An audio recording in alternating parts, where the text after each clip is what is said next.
Hello and welcome to the Knowledge Source. So today Supreme Court has dismissed the plea seeking the deletion of the certain verses from the Wasim Rizvi plea. So in this session we'll discuss about what is this all issue and what are the ramification it can have and what were the judgments that has been delivered by the Supreme Court. So we'll discuss everything, but before starting this session I would like to say you can join through our Telegram channel and the Facebook channel whose link is being given in the description, so that whatever the new sessions we are taking you can take the notifications easily.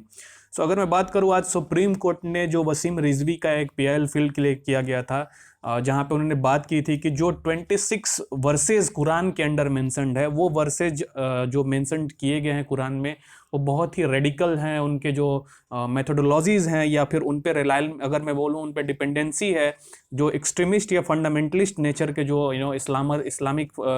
Religion को follow करने वाले हैं, उनसे different problems create हो रहे हैं हमारे society में। तो इसलिए उन्होंने एक पीआईएल फील किया था सुप्रीम कोर्ट में कि 26 जो वर्सेस कुरान में मेंशन्ड है उनको हटाने की बात वसीम रिजवी ने कहा था। अगर इसके बारे में बात करें तो ये सुप्रीम कोर्ट ने इसमें जजमेंट में उन्होंने कहा कि उन्होंने सबसे पहले तो जो भी ये पीआईएल फील्ड किया गया था उसको टोटली फ्रिवुलस उन्होंने इस बहुत ही हार्श वर्ड्स में इसको बोला है, और इसके बाद 50,000 का फाइन वसीम रिजवी पे लगाया गया है। और अगर मैं बात करूँ जो ये पिटिशंस में रिजवी जो है, इनकी ये पिटिशन दायर करने के बाद ही डिफरेंट इनका सिया और सुन्नी कम्युनिटी बोथ कम्युनिटी से इन पे क्रिटिसिज्म इनके हो रहे थे, इनको थ्रेट्स भी थे लाइफ की। और अगर मैं बात करूं तो इसमें डिफरेंट प्रोटेस्ट किए जा रहे थे over the period of time जब से उन्होंने पीआईएल फील्ड किया था। सो अगर मैं बात बताऊं आपको, ये वसीम रिजवी जो है फॉर्मर सिया कम्युनिटी के वक्फ बोर्ड के जो यूपी के अंडर है, उन्होंने वहाँ पे चेयरमैन रह चुके हैं। और इस पीआईएल के फील्ड करने के बाद बहुत अगर हम देखें सिया और बहुत सोनी कम्युनिटी जो थे वो एक दूसरे को उनका मानना ये था कि एक तरह के दरार पैदा करने की ज़रूरत इसमें वसीम रिजवी ने किया है इस पीआईएल को फील्ड करके, और एक तरह से दोनों के बीच में हम कोलिशन देख सकते थे, ऐसा डिफरेंट इस्लामिक प्रीचर्स का बोलना है। सो अगर मैं बात करूं कि क्या है इस टोटल मामले, अगर सुप्रीम कोर्ट का जजमेंट उन्होंने, क्योंकि आर्टिकल 25, 16, 26, 27 और 28 उन्होंने right to freedom of religion के हवाले से सुप्रीम कोर्ट ने मना कर दिया है कि हम इसमें इंटरफेयर नहीं कर सकते हैं। सो अगर हम देखें freedom of article freedom of religion के बारे में, तो उसमें 4 आर्टिकल्स मेनली हैं, 25, 26, 27 और 28, जो कि freedom of religion to everyone who is residing in our country उनको ये प्रोवाइड कराता है। तो इनमें अगर हम बात करें कि कौन कौन से इंपॉर्टेंट आर्टिकल्स हैं फ्रीडम ऑफ रिलीजन के, तो देखिए आर्टिकल 25 जो है वो बात करता है कि फ्रीडम ऑफ कॉन्साइंस, यानी कि आपके अंदर आप जो भी किसी भी एक धर्म को आप मान सकते हैं, इस पर कोई भी इंटरफेरेंस स्टेट का नहीं इसमें हो सकता है। 26 जो है वो बोलता है कि freedom to manage religious affairs, यानी कि आप जो भी रिलीजियस अफेयर्स मैनेज कर रहे हैं उसमें ये राइट आपको प्रोवाइड कराता है। 27 जो है वो प्रोवाइड करता है कि freedom for paying taxes for the promotion of religion, यानी कि आप अगर सपोज हिंदू हैं, मुस्लिम हैं, आप जिस धर्म से भी बिलोंग करते हैं उसको उसके प्रमोशंस में आप टैक्सेस पे कर सकते हैं। इसके बाद 28 जो है वो प्रोवाइड करता है कि no religious instructions in the government educational institution. इसका मतलब ये है कि आपका कोई भी अगर गवर्नमेंट है, अगर कोई भी पावर में, अभी रिसेंटली अगर हम सपोज करें बीजेपी गवर्नमेंट है, तो कोई भी बुक्स जो प्रोवाइड पढ़ाया जाएगा वहां पे इंस्ट्रक्शंस यानी कि जो लैंग्वेज यूज किए जाएंगे वो किसी एक धर्म से नहीं होगा। तो ये टोटली स्टेट जो है, स्टेट और रिलीजन के बीच में एक डिफरेंस है। जैसे कि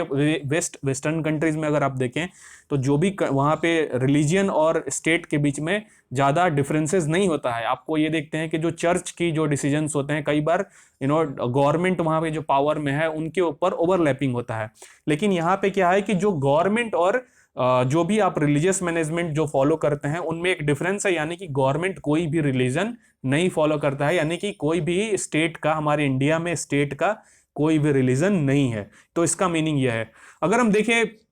आपको ये इस इंटरफेरेंस के बारे में बता रहा था कि जो यहाँ पे सुप्रीम कोर्ट ने कहा है कि इस टोटल मामले में हम कोई भी इंटरफेयर नहीं कर सकते हैं। लेकिन अगर हम थोड़ा पास्ट जाएं 2-3 साल पहले, जहाँ पे सबरीमाला का एक वर्डिक्ट आया था, जहाँ पे सबरीमाला केस में सबसे पहले तो केस जो था लार्जर बेंच को भेजा गया था, 7 बेंच को, और उसमें फिर ये जजमेंट आया था कि ओमेन जो है किसी भी एज की, right from the 14 to the 50, जो कि ये कॉन्स्टेंट था यहाँ, क्योंकि यहाँ पे ओमेन की जो ये मेंस्ट्रुएशन जो पीरियड होता है इसमें क्या होता है कि वुमेन को एंट्री नहीं मिल रही थी कोई सबरीमाला में, जो वहाँ पे टेम्पल था। तो ये टोटल केस था जहाँ पे सुप्रीम कोर्ट ने ये लार्जर बेंच को रेफर किया था और उसमें फिर ये वर्डिक्ट आया था कि कोई भी वुमेन किसी भी एज की उसमें सबरीमाला में एंटर कर सकती हैं। तो आप देख सकते हैं कि कहीं पे आप सुप्रीम कोर्ट का एक तरह का जजमेंट आता है जहाँ पे इस तरीके का रिलीजियस इंस्ट्रक्शंस हैं उसमें इंटरफेयर करता है या उसमें चेंजेस करता है। वहीं हम अगर दूसरे तरफ देखें कुछ ऐसे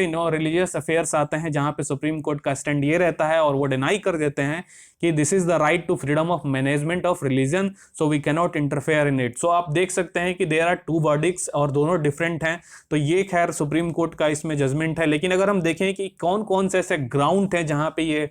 PIL फील्ड किया गया था वसीम रिजवी के द्वारा, तो देखिए रिजवी ने ये कहा था, वसीम रिजवी का कहना यह था कि जो 26 वर्सेस हैं कुरान के अंदर जो कि फंडामेंटलिस्ट इन नेचर हैं, जो कि अगर मेथोडोलॉजीज या फिर जो पैरामीटर्स उनके देखें वो थोड़ा वो like they are violent in nature, तो उनका ये कहना था। और इसके बाद उनका ये भी इस पे PIL फील्ड के द्वारा उन्होंने अपने PIL में ये लिखा कि क्योंकि जो इस्लाम जो है वो equality, forgiveness, equity, tolerance in सब चीज़ों पे आधारित है, लेकिन क्योंकि ये 26 अगर हम वर्सेस देखें जो कि इस्लाम जो होली बुक है उसमें ये हम देखते हैं कि ये 26 वर्सेस हैं उससे मिलिटेंसी आगे बढ़ रही है, फंडामेंटलिज्म आगे बढ़ रही है, एक्सट्रीमिज्म, टेररिज्म, और कई बार तो इस्लामिक्स जो टेररिस्ट हैं इस तरह के जो वर्सेस जो 26 उन्होंने मेंशन किए हैं उससे इंस्पायर होकर डिफरेंट एक्टिविटीज जो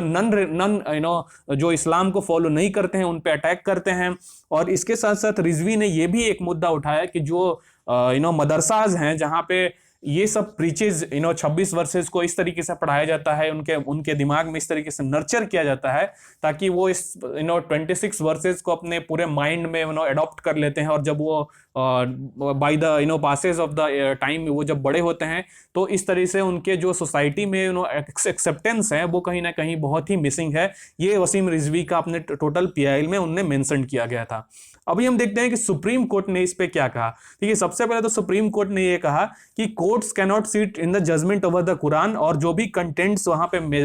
उनको मेंशन किए गए हैं और उनके ऊपर वो कोई भी वर्डिक्ट नहीं सुना सकते हैं। और उन्होंने टोटली आर्टिकल 25, 26, 27 और 28 का हवाला दिया। और इसके बाद कोर्ट का ये कहना था कि जो भी इस तरीके के थ्योरीज जो हैं इस्लामिक कुरान में ये मेंशन किए गए हैं जो कि फिलॉसफी और साइंस से या साइंटिफिक प्रिंसिपल से मेंशन है, इस पे हम कोर्ट का कोई भी वर्डिक्ट नहीं सुना सकते हैं। और इसके बाद सुप्रीम कोर्ट ने ये भी कहा कि जो चेंजेस कुरान में आपको अगर लाने हैं या फिर इस तरीके से आपको अगर हम इन्फ्रिंज इसमें करते हैं तो जो कि फ्रीडम ऑफ रिलीजन जो मेंशन किया है मैंने उसमें किसी इस तरह के प्रैक्टिस जो प्रोफेशन या प्रोपोगेशन की बात की जाती है तो उसके अगेंस्ट है, जो कि फंडामेंटल राइट भी है। तो ये सुप्रीम कोर्ट का टोटल ये कहना था, क्योंकि ये फंडामेंटल राइट के अंदर है, जो कि आप जो भी फंडामेंटलिस्ट की जो भी